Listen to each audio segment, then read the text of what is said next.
Hello and welcome to Do-It-Yourself channel. Today I will show you where to find the option, how to turn on and how to turn off the reduction of notifications feedback in Realme 14x phone. Where to look for this function? So, first of all, we need to go to our phone's settings. Then in settings, we need to scroll down to notifications and quick settings menu. Then we need to scroll down again to more settings menu.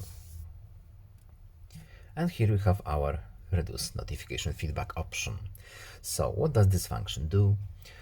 It's as it's written, we have a very short explanation here. So when you use an app in full screen, notification sounds are softer and vibration is less strong. So we can enable or disable it using this switch here, and that's all. I hope this video is helpful to you. Please leave a like and subscribe. Have a nice day and see you in the next video. Goodbye.